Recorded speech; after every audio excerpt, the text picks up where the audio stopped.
Welcome back, everybody, to another deep dive. And today we're going to Sao Paulo, Brazil. Sao Paulo. But not the Sao Paulo you might be picturing when you first hear that city name. No. We're going to be talking about Sao Paulo as a surprising hotspot for travelers 60 and over. That's right. Yeah. We have this fascinating guide Yeah. created for tourism professionals targeting that 60-plus demographic. Okay. And it's really fascinating. Yeah, I have to admit, Sao Paulo as a haven for, mature travelers, Yeah. not really on my radar. No, and to understand this, we have to start with just the sheer size of Sao Paulo. Okay. 46 million people. Well, It's larger than many countries. yeah, that's a fifth of Brazil's population. Yeah. It has a GDP exceeding Argentina, Uruguay, Paraguay, and Bolivia combined. Wow. So if it were a country, Oh, wow. it'd be the 21st largest in the world. That's incredible. I mean, catering to that number of people Yeah. logistically just seems like a nightmare, let alone trying to attract a specific type of tourist. And that's where Sao Paulo's existing infrastructure is so fascinating. They have extensive public transportation, world-class healthcare facilities, a wealth of cultural attractions, Wow. and so many different types of things that appeal to a diverse range of interests. Hmm. So these factors naturally lend themselves to attracting older travelers Yeah. who prioritize things like comfort and accessibility. Yeah, because, I mean, when you think about it, like you said, public transportation, if you don't want to rent a car, healthcare, if you're older, you might need that Sure. more readily available. Hmm. And also, if you're just a tourist and you don't have to think about all that stuff, Yeah. you can really enjoy yourself more. Yeah, absolutely. So it sounds like they're not reinventing the wheel. Yeah. They're building on a already strong foundation. Absolutely. Okay, but what about this silver tsunami we keep hearing about? Right. How does that fit into the equation? It is a key driver behind their strategy Okay. because the global population of people aged 60 and over is growing incredibly rapidly, and their economic power is growing right alongside it. Hmm.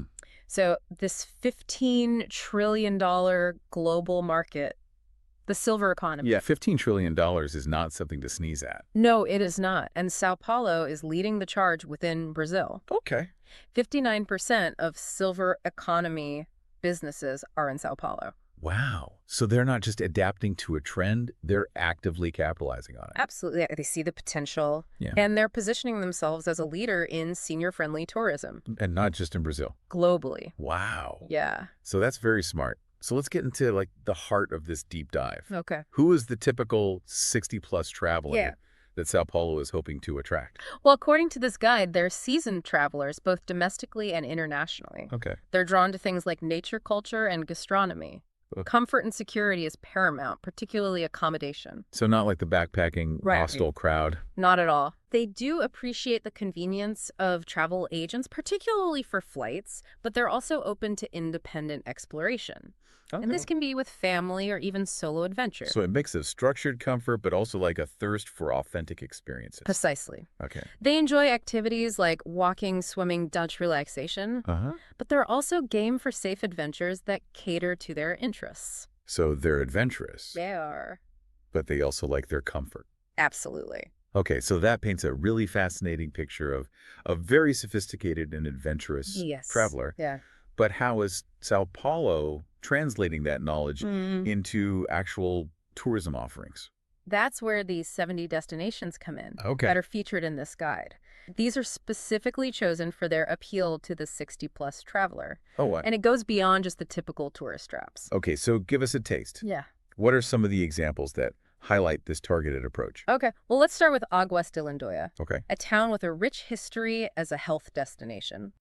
Famous for its thermal springs. Even Marie Curie was drawn to its healing waters back in the day. Wow, so it taps into that desire for wellness and history. Exactly. Okay. And the Grande Hotel Gloria there, with its preserved original features, provides that comfort and that nostalgic charm Yeah. that many mature travelers really appreciate. Yeah, it's not just a place to stay, it's a step back in time. Right. Okay, so that's a great example of how they're catering Yes. to specific preferences. Yes. What about a destination that leans more towards cultural immersion?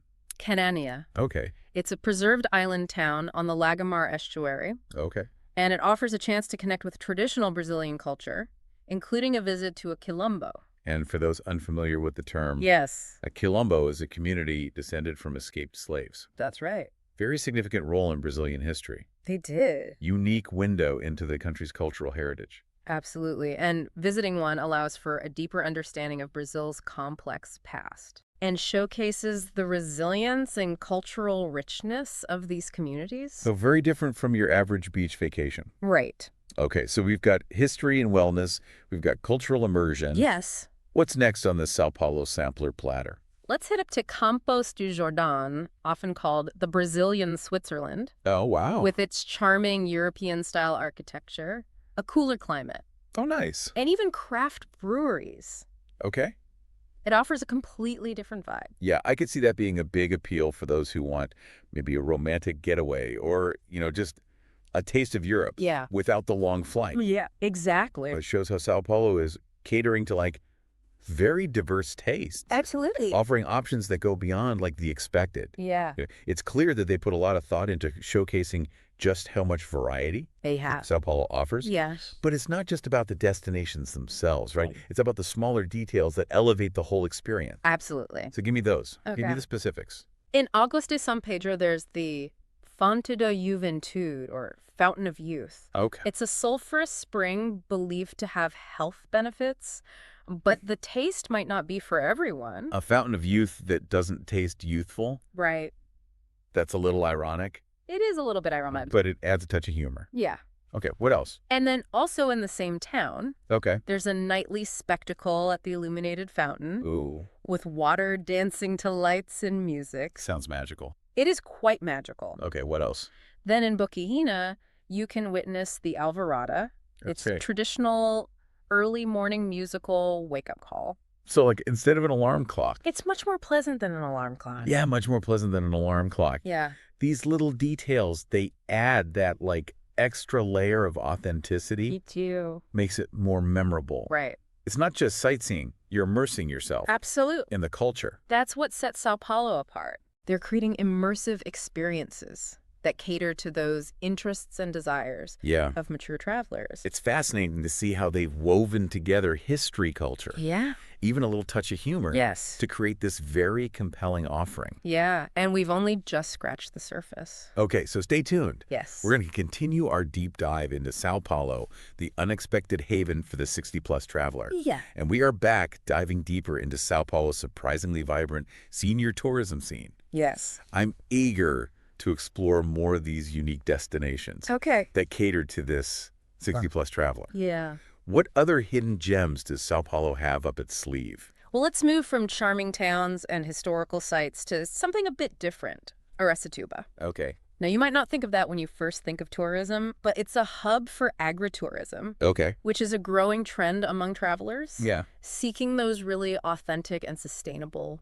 experiences. That's interesting. It almost seems counterintuitive that a mega city like Sao Paulo would Right. promote rural tourism. Yeah. How does that fit into their overall strategy? Well, it speaks to the diverse interests of mature travelers Right. and Sao Paulo's commitment to showcasing the full range of what the state offers. Okay. Aracatuba, it's known as the capital of the fat ox. Okay. For its historic cattle trading. Okay. So it provides a glimpse into Brazil's agricultural heartland. So we're talking about more than just farm stays and cattle auctions. Right, exactly. While those experiences are certainly available, Okay. Aracatuba also boasts natural beauty Okay. with the Jose Miranda Lagoon and the Milton Camargo Beach. Oh, wow. So it really appeals to those seeking relaxation and connection with nature. Yeah. And if you're a history buff, they have museums like the Railway Museum and the Rintaro Takahashi Museum, Okay. which dives into the history of Japanese immigration Wow. to Brazil. So a fascinating blend of rural life, but also cultural exploration. Yeah. It seems like Sao Paulo is being very strategic and highlighting destinations that cater to a range of interests within this 60-plus demographic. Right. Because not everybody wants a spa vacation or a historical tour. Absolutely. So, okay, variety. Let's talk about Atibaia. Atibaia, think strawberry fields forever. Okay. This town is famous for its strawberry farms, many offering pick-your-own experiences. Oh, that sounds delightful. It is delightful. And they also have a vibrant flower and orchid scene, so if you have a green thumb, Yeah. this is for you. Okay. And here's a fun fact. UNESCO ranked Atibaia as having the second best climate in the world. Second best in the world. Second best in the world. That's a huge selling point, I think. It is. Especially for travelers who are sensitive to extreme weather conditions. Yeah, Okay, so they're hitting all the marks, Sao Paulo is. they are. When it comes to catering to a diverse set of needs and interests. Yeah. Okay, for those seeking a more spiritual journey, where are we going next? Let's go to Aparecida, a Yeah. major pilgrimage destination. Okay, Aparecida, home to the Basilica of the National Shrine Yes. of Our Lady Aparecida. Yeah. It's a very iconic landmark known for its architecture Yes. and its religious significance. Millions of pilgrims come here every year. Wow. The shrine can hold up to 45,000 people Wow. and houses the original statue of Our Lady Aparecida discovered by fishermen Wow. back in 1717. So it really seems like a destination that blends together history, culture, and faith. Yes, it does. Seamlessly. It does. And the impact of religious tourism on the economy of Sao Paulo is really quite significant. Yeah. It creates jobs, it supports local businesses, and it helps to preserve the cultural heritage. That's a really good point to highlight because we often think about tourism just in terms of like Right. leisure and entertainment, but Right. it has a huge economic Yeah. and cultural impact. It does. Okay, so for a taste of Brazil's colonial past, Yes. where are we headed next? Let's go to Bananal, Bananal. a town steeped in history. Okay. It was once a major coffee producer, so much so that it had its own currency. Bro, its own currency. Its own... That's how you know you've made it. Right. Okay. I'm very intrigued to know more about how this town has like adapted to the modern world, but preserved its heritage. Well, today it offers a glimpse into Brazil's colonial past with those well-preserved historical buildings Right. and a very tranquil atmosphere. So a perfect destination for those seeking like a quiet escape. Yes, It's kind of a contrast to the bustling energy of Sao Paulo City. exactly. And that's the beauty of Sao Paulo. You have this spectrum of experiences Yeah. to cater to both the active adventurer and the contemplative traveler. Okay, so we've covered agritourism, religious sites, historical towns, a little bit of Europe Yes. in Campos do Jordão, Yes. but there's one aspect we haven't really touched on yet. Okay. Sao Paulo's renowned culinary scene, Ah, yes. And the guide actually mentions bakery tourism. bakery tourism. Bakery tourism. That's a new one. I've heard of wine tours, I've heard of food tours, Right. but a tour centered around bakeries. Well, Sao Paulo takes its bread seriously. They have an incredible variety of bakeries, from those traditional Portuguese padarias to those specializing in French pastries or Italian focaccia. Oh. And they become quite the attractions for visitors, Okay. especially those with a sweet tooth. So it sounds like a very delicious way to experience the city's cultural diversity. It is. But how does this appeal specifically to the 60-plus traveler? Well, it's about experiencing a place through its food, connecting with those local traditions, indulging in the sensory pleasures. Yeah. For many mature travelers, food is a powerful way to connect with a culture and create those lasting memories. It's not just about fueling the body, it's about feeding the soul. Absolutely. Okay, so Sao Paulo seems to understand that They do. they're taking everything that they're known for, from their cultural diversity to their culinary scene, Yes, and they're tailoring it to the interests absolutely. of the 60-plus traveler. Absolutely. It's a smart approach, particularly considering the growing economic power of this demographic. Yeah, that's very true. But it's not just about attracting tourists, is No. it? It's about creating a welcoming and accessible environment for everybody. Right. You're absolutely right. Accessibility is key in making a destination truly senior-friendly. Yeah. And Sao Paulo is making strides in this area. Okay, I'm curious to hear more about that. Are there any destinations in the guide that specifically highlight accessibility features? Yeah, Caraguatatuba is a great example. Okay. They have an accessible beach Okay. with amenities like amphibious chairs and adapted water sports equipment. Wow. So it allows people with mobility challenges to Yeah. enjoy the beach experience alongside everybody else. That's fantastic. It is. It really shows that genuine commitment Yes. to inclusivity, Yes. not just like paying lip service to the idea. Right, exactly.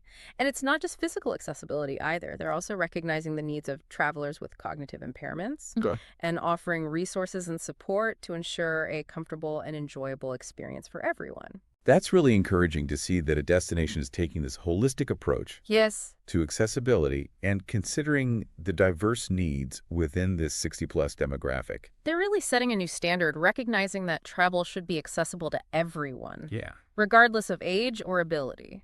It's been fascinating to uncover just like the layers Yeah. of Sao Paulo's senior tourism strategy. Yes. They're not just creating like generic senior-friendly packages. Yeah. They're really thoughtfully curating Right. experiences Yes. that cater to the specific interests, desires, and needs Yes. of mature travelers. Absolutely. And they're doing it in a way that benefits not just the tourists, but also the local communities and the economy. Yeah, we've still got more ground to cover in this deep dive. We do. Stay tuned as we explore even more Yes. of what Sao Paulo has to offer the adventurous 60-plus traveler. And we are back for the final part of our deep dive into Sao Paulo as this haven for the 60-plus traveler. Surprising haven. It really is. Like, who knew? We've uncovered so much already, from historical towns to accessible beaches, agritourism. Yeah, It's been a real eye-opener. it has. So are we ready to unearth some more gems from this guide? Absolutely. There are still plenty more. Okay, awesome. So we've talked about wellness, history, culture, agritourism. What other surprises does Sao Paulo have in store for us?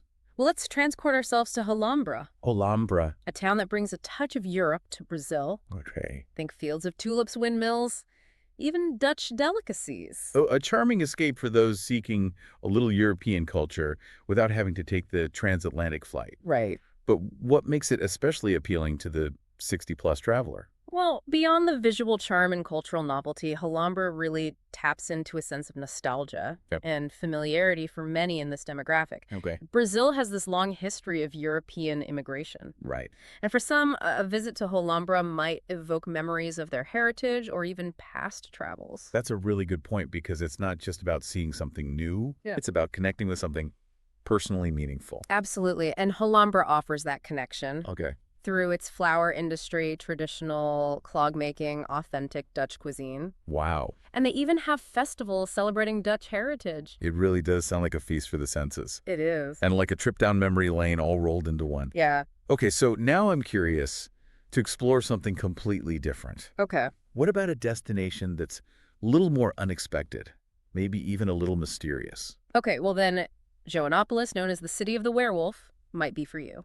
Werewolves in Brazil. Yes. Okay, Oh, I did not see that coming. right. How does that tie into their tourism strategy? Well, it speaks to their playfulness and a willingness to embrace local folklore. Okay, Now, the legend is centuries old, okay, and there haven't been any confirmed sightings recently, but okay, good to know, good to know. Joanópolis has really capitalized on this myth Okay, and incorporated it into their tourism offerings. so it's more about embracing that fun and quirky side of travel. Exactly. Yeah, You'll yeah. find werewolf statues, souvenirs, even themed events.